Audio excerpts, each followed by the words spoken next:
Pastor, I can't even do an hour of prayer. I'm a prayer wimp. I'm not a prayer champ. You understand what I'm saying?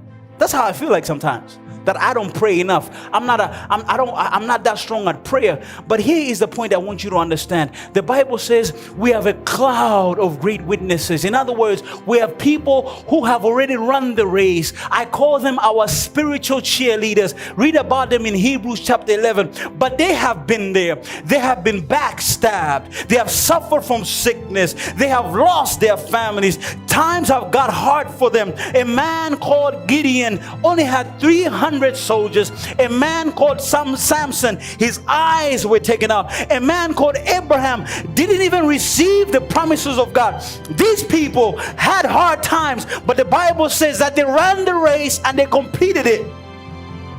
And so, my brother, my sister, you don't pray, I understand it, but study their life. Figure out how a weak, sinful human being was able to pray. We are taught about Elijah, a man who had passions like us. Meaning that Brother Elijah felt the pangs of anger, and he felt the temptation, and he felt all the things that you felt. But the Bible says he prayed and it didn't rain for 3 years. If you want your prayer life to improve, why don't you try praying with the pastors?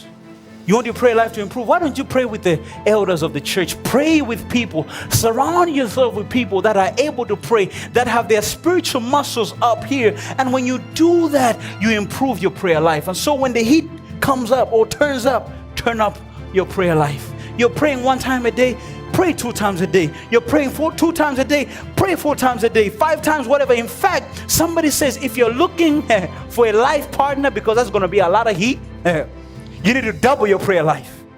You see, if you can't fly, pray. If you can't run, pray. If you can't walk, pray. If you can't crawl, pray. But whatever you do, don't stop praying. Keep praying. Don't stop. It may be hard. Sometimes you don't feel like praying. Keep praying. The Bible says Jesus was sweating great drops of blood because of the hard time that he was about to face, but he never stopped praying. He prayed 3 times. In fact, those are the moments you should be praying. You know that you're going to meet the boss, that he's going to give you a difficult time. That's the time you need to pray even longer. You're about to have that difficult conversation. Pray at that moment. You know that your health is failing. Pray even more. You don't understand how to make sense of the bills at the end of the month. You can't balance the debit and the credit. Pray and pray and pray and never stop praying. Pray without ceasing.